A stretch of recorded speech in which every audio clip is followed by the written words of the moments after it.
Hello and welcome to D6 Damage, to the first episode of our new series, Page to Battle Mat, where we take literary concepts and break them down into elements that you can bring to your next Pathfinder game. I'm D6 and I'm joined by D8. Hello there, everybody.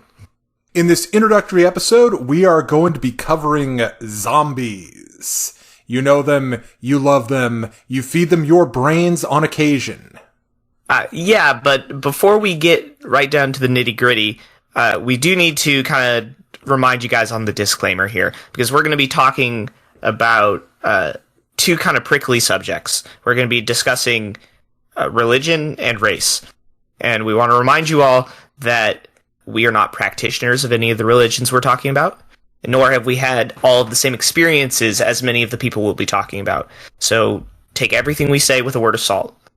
Word of Salt is a zero-level cleric spell. Yeah, it's my new phrase. I've made it. I've copyrighted it. If you're saying it right now, you owe me money. That money can be in the form of comments. Yes. We super appreciate the few of you who did post comments. It helps us a lot. Anyway, we're going to break down the zombie into kind of 4 sections for you here, because there's a lot to talk about, and its history is very complex.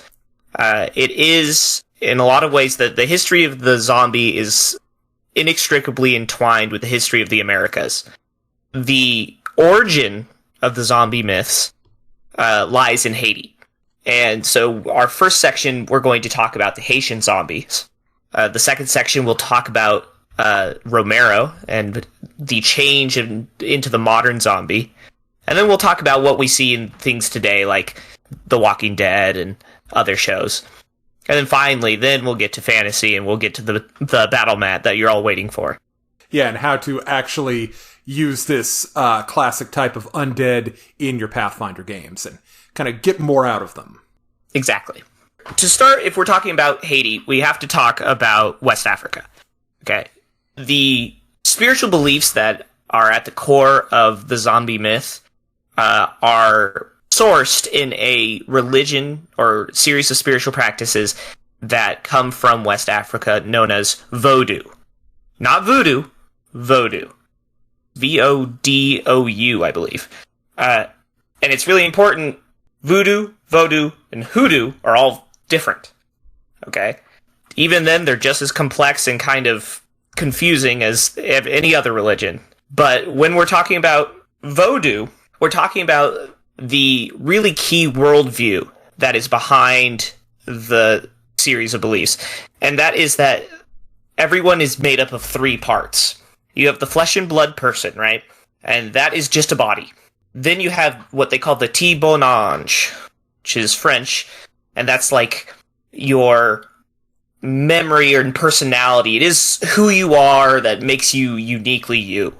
And then you have the gros bonheur, which is the part of the mind and spirit that controls the physical body. It's interesting that they separate the two. Yeah, well, it is very interesting because it's very close to how we view consciousness in, like, modern medicine. Very much so that we have, you have the conscious and the unconscious. Mm-hmm. So in a lot of ways, the petit bonheur is the conscious. And the gros bonheur is the unconscious. It's, the physical activities that your brain makes your body do. Mm-hmm. And in Vodou, you can, and it's considered a very bad thing to do, you can capture these consciousnesses, these mental powers.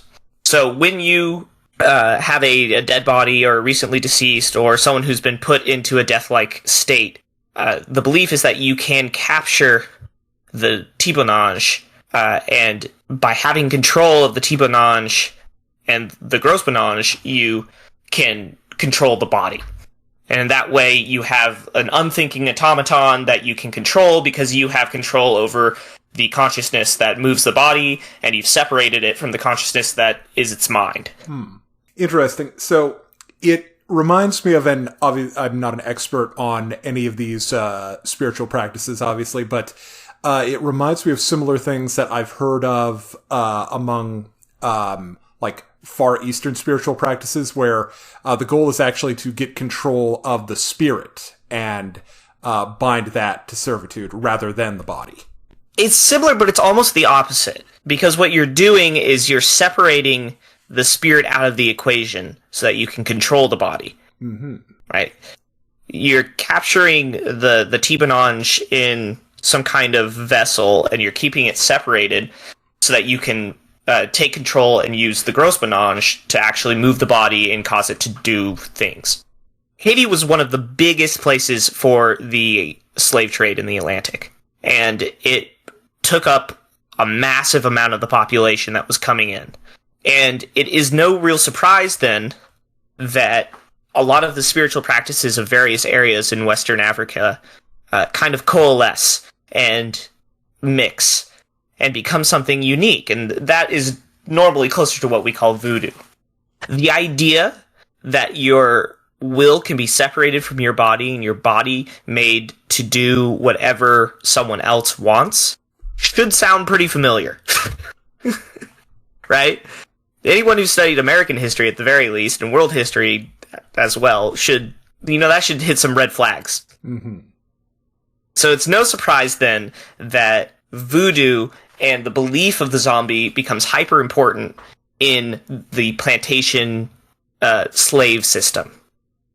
And in some ways, voodoo becomes this way of taking back control.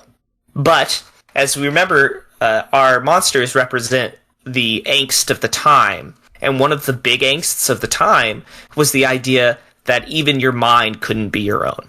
So that's how this idea of the zombie reflects the reality of colonial enslavement. Is that the less control you have over yourself, that becomes the monstrous, right? To have no control even over your own mind, or have your mind be completely separate and incapable of doing anything with your body, is the monstrous. So the Haitian zombie is extremely old, but it doesn't really come to the United States until the beginning of the 20th century. So in 1915, the United States occupies Haiti, and a lot of soldiers and journalists end up coming to the island, and they take away a very kind of twisted and sensational version of the beliefs there. And so that's where you get the term the living dead. Okay, that's the first time we really see that used. And there's this guy who writes a travelogue called The Magical Island, and he just goes all into the sensationalism of it. And very quickly, the idea of zombification and the loss of will becomes a huge, interesting thing for Hollywood. Okay, and your first real zombie movie that we see is in 1932. It's a Bela Lugosi film called White Zombie. Yeah, it's basically Haitian Dracula with Bela Lugosi as this sorcerer hanging out on the island. Yeah, so he takes a bunch of white people, essentially, and turns them into zombies, slaves their will to his. And this is where you can kind of see there's a shifting from the Haitian beliefs into this American sensationalism, but we don't really see the complete change until we get to Romero. So the kind of myth of the zombie loses its hype for a while, but Romero is the one who brings it back, which is really ironic because he never intended to. So there's a great film. It's his first in his zombie series called Night of the Living Dead, and I highly recommend you watch the original version. But it is our first time where we get what we're going to call the Romero zombie, which is this undead, a reanimated corpse, who is a cannibal, who feasts on human flesh. Those things are not part of the Haitian zombie myth. Yeah, there are a couple of interesting things about the original Night of the Living Dead. Things that you see how it leads into a lot of what we see in particularly modern zombie movies that we're going to get into in a minute. But some of the things that stand out are the zombies are much less threatening than they end up becoming later. Whereas, we'll get into it obviously, but basically this is not a apocalyptic event as the zombie apocalypse has become a major trope. In Romero, it really is a human level story. One of the most important things to remember about Night of the Living Dead is that when he was interviewed about it, Romero said that the ghouls, which is what the script called them, it wasn't until later that they were labeled zombies. The ghouls weren't really the monsters of the film. They were a MacGuffin to keep the characters locked up inside of a house together and to let that tension build and that those kind of relationships escalate because you have a bunch of terrified people in the same space. So the zombie of Romero's is not particularly threatening, no. On its own, it is just a slow-moving cadaver that you could essentially just run past, right? It's spooky, but they're not hard to take care of. You just whack them in the head. But the mass of them and the way they limit the ability for Romero's characters to move is what makes them scary. So with Romero, a lot of what his zombie is portraying is kind of this confinement. And we see that both in that, and then some more people have probably seen Dawn of the Dead, which is I believe it's the second film in the series. And Romero does a lot of really interesting commentary on a lot of things. Some of it he doesn't mean to. Some of it is very poignant and all that fun stuff. But the real thing important that we get from Romero is this idea of the crowd, and the crowd that isolates and contains the characters of your story. It's also the first time you see the zombie spread. And what I mean by that is that Haitian zombies are created by a sorcerer. They are someone who uses their arcane knowledge to essentially enslave a person. The Romero zombie in Night of the Living Dead is anyone who dies. They don't have to be killed by the zombies.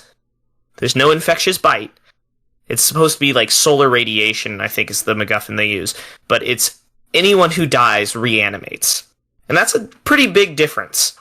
Because now there's no single person who's at fault, a single source, that if you can just get rid of them, the problem goes away, right? Now it's literally everything. There's no stopping it. I think that also plays into one of the other fears of zombies as we've gone into more modern versions, is the loss of identity that's inherent with the whole concept of the big crowd of zombies. Mm-hmm. Well, you also have the loss of identity in even the Romero zombies, with that once they are dead, once they become ghouls, they have no connection to their former life. You know, everything that they were before is gone. Yeah. And that's very scary. And I think that that kind of concept of the loss of what it means to be an individual is absolutely taken later on and expanded on to do the large crowd. Zombies, both Romero and the more contemporary ones, are really quite interesting in the monster world because they're not strong. They're not really that dangerous, and they're not that hard to kill.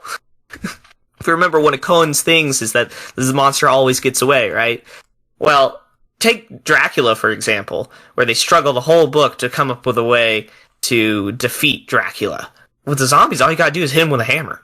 When we're looking at zombies as a monster, we're not looking at the zombie himself. We're looking at kind of the situation, and we're looking at the multitude as are what are horrifying to us. Now, as we move into the contemporary zombie, we see a shift again.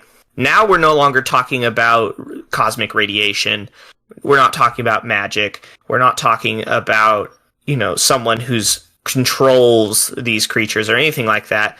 Now we're talking about disease. And the disease zombie, or the infectious zombie, or however you want to call it, this is it's a subtle difference, but it is a big difference. Now, instead of getting dead bodies who look more or less human, you have the full-on Walking Dead rotting corpses. The whole, flesh dropping off, the skeletal remains, all of that stuff, that's not Romero. Mm-hmm. So this fear of the infectiousness of the zombie bite, that's also not really Romero. Not early Romero, anyway. Suddenly we have a transformation of what is considered scary is this idea of the disease, the infection, and that is, a reflection of the increasingly densely packed living conditions. the zombie suddenly now is no longer anyone who dies, or any kind of corpse. Now it's something that can be transmitted, and that's very scary. And it's also there's no coincidence that a lot of these films become very popular during the AIDS pandemic. So the idea of the others around you being potential dangers to yourself becomes very core to the zombie beliefs. Now, all of this is very different than the zombies we see in Pathfinder. The zombies we see in generic fantasy settings, and Pathfinder specific, are, they show aspects of all of these, right? You have the kind of sorcerer controller of the Haitian zombie. You have kind of the rotting flesh of the infectious zombie, the contemporary zombie. And they have the kind of horde but relatively weak aspect of the Romero zombie. So that kind of puts us in a tough spot, because the fantasy zombie isn't really confining itself to any of the three versions of zombie. And mechanically, it's very difficult for us to represent any one of these three on the battle mat. Think about, like, the infectious bite. How would you do that on the battle board without it feeling incredibly overpowered? Or, like, a tacked-on side note? Yeah, or without giving the players an option to deal with it. Yeah. Because, because this is a fantasy setting, spells like Cure Disease and Resurrection exist. So then the question is what do you do about that? Well, there's a few things we can do. You can try to go all into one of the types of zombies. That's one option. You can try to focus really heavily on the necromancer aspect of it, where all you have to really do is kill the necromancer, and the zombie problem goes away. Or you could kind of go into the contemporary one, and there's a really good video by the guy who does the animated spell book that talks about ways you can turn 5e zombies into, give them that kind of infectious feel. And you could do kind of the Romero zombie, and then that's the one I favor personally. Because what you can do there is what you do is you make defeating the zombie is not the win condition of the encounter. So what I mean by that is that you can have things that need to be done in order to activate the drawbridge, or get supplies and get them out. Or you could have, in some way, you could have just kill the necromancer. But the idea being that the zombies are not actually the goal. Killing them is not the goal. And when you do that, and you make essentially an infinite number of zombies that are coming in, like they're respawning every turn, you amp up the stress of the situation. Because now you have characters who are good at fighting, and they can contribute to the encounter by, keeping the zombies back while others do actions. But they cannot just defeat the zombie. Yeah, I think that's a good way to implement a resource management system into your tabletop game, where, sure, the wizard has, like, a fireball, and that can wipe a whole crowd of zombies. But if that's just gonna get filled in again, maybe you need to save that for when you need to clear an escape path, or when there's something really specific you need to do, and there's a crowd of zombies in the way, and you need them gone now. Yeah, and to implement this, there's a few different rules taken from a couple of other systems that I like to do. So the number one, and I'm going to bring up 4th edition, which I know you all hate, is the minion rule. The minion rule says, the monster has all the same attack powers as the normal monster does, but it's only got 1 hit point, and it ignores all half damage on miss kind of stuff, which means it only needs 1 hit to bring down. And that can be extremely satisfying because you can have a lot of zombies on the board. And that's scary, but it's also really satisfying when you cleave through like 4 zombies, right?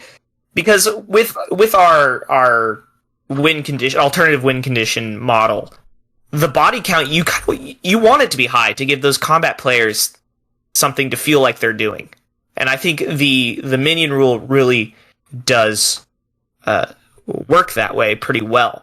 Another thing you can do to kind of represent the change in danger is you can have scaling damage, where 1 zombie does like a d6 of damage, true. But if you're surrounded by 3 zombies, suddenly their damage die goes up. Now, this would be something similar to, like, pack tactics in 5e. Exactly. The idea being that, a single zombie on its own is simply not dangerous. But if they crowd you, if they grab you, if they can pull you down, that's another thing you can do. You can have the zombies change tactics from simply doing damage to grappling and trying to pin. After all, we all know that those scenes where the guy's running from the zombies and one grabs his leg and falls and they all climb onto him and start eating him, right? Well, that's the kind of thing we want to bring to the board. We want those cinematic moments. And we can do that with this representation of the more zombies there are, the more dangerous they are. And we can do that by changing the tactics, so it's not just, I walk up, I do my slam attack, I miss, okay, next turn. We want more than that. Because the zombies we shouldn't be really looking at them as a monster, we should be looking at them as an environmental factor towards the encounter. Yeah, that's an approach that I tend to like. So, if you play with me, you'll know one of my favorite, like, places to set a game is in a large fantasy city. I think it gives you a lot of variety. It gives you a large population. And the idea of areas that you need to pass through that are zombie-laden, I think has a lot of applicability. And it doesn't need to be in a city. This could be out in the country. It could be on an island somewhere, Dead Island, if you will.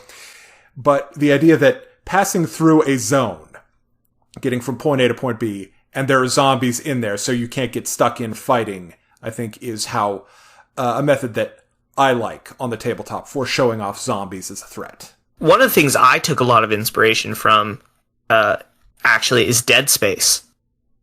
Which might seem a little silly at first, but the concept of Dead Space is that you will not kill all the monsters. What you need to do is get the ship working. And so the idea that you have these tasks that need to be done while you are surrounded in a situation where you could not possibly kill all the zombies, and therefore it is no longer your goal to kill all the zombies, I think is a way to make the monsters both threatening, but also enjoyably killable. I think there's a challenge. You can make them challenging without making it kind of just the same as it always is. Realistically, what is the mechanical difference between fighting a zombie and fighting a bandit? I would say one of the main mechanical differences is that a bandit might surrender, and a bandit understands the concept of fear, whereas a zombie doesn't realize it's completely outclassed. It's going to throw itself in your way regardless. Yeah, but mechanically, they're relatively the same. True. And what we want to do in order to capture kind of the scariness of the zombie is to change away from making them mechanically the same as any other monster. Now, one thing that fantasy settings have a tendency to do that I really like is like the zombified monster, right? Yeah. Particularly with Pathfinder, because zombie is a template that you can apply to almost anything you want. So if you want to have these big crowds of very easily killable minion zombies, but then suddenly you have this huge rearing up, like, undead dragon or something that needs to be taken out, and then have that be like the center of the conflict with all these other periphery zombies, that can be very fun. I think the danger of that kind of thing is that you do want to make sure that the add-ons, the zombie minions, don't absolutely swamp the players. And what I would do there is, instead of making the monster extremely strong, I would make it as a kind of mediocre monster. And what I would do then is that I would have a lot of respawning zombies so that the party has to split jobs. Somebody has to keep the minions down while other people focus on the boss zombie. Yeah, I think one of the things that zombies really lend themselves to in fantasy is being basically an environmental factor or an environmental side effect. Say you go with, again, the city idea. You go into an area where, if you'll indulge me the Last of Us inspiration, there's like some type of mold or fungus that's creating the zombies in this area, where, just attempting to deal with the zombies is not a fix for the problem. You have to get to whatever the source of this fungus is. But you could easily replace that with, like, there's some type of font of, like, negative energy, and then you would get into, like, the necromancer, sorcerer type of idea where there's someone deliberately creating an environment that allows for large numbers of dead to just get up and start menacing the living.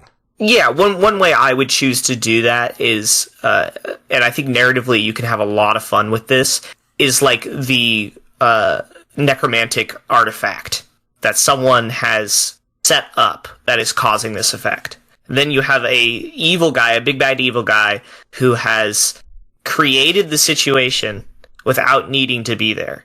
And so you can keep it, one of the problems with the big bad evil guys, you always know he's the big bad evil guy. I think the utilizing of the environmental zombie production that you're talking about can distance the bad guy from the event. And by doing that, you can increase the mystery of just who's responsible. Now, to go back to Dead Space, I think managing expectations or managing your players going into it is another lesson to take from that game, because Isaac Clarke is an engineer. He's there to fix things. He's not a soldier. He's not a police officer. So going in with your players, maybe not as, high a level, obviously, but maybe with the idea that they're not necessarily like trained adventurers. Well, that kind of brings up a really good narrative use of the zombie, okay? To get the party together.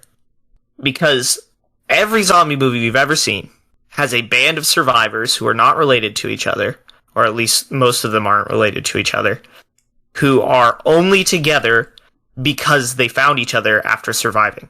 And that gives you a lot of leeway on what kind of characters you can be. I agree, D6 entirely on kind of stepping back a little bit from the super awesome killer man.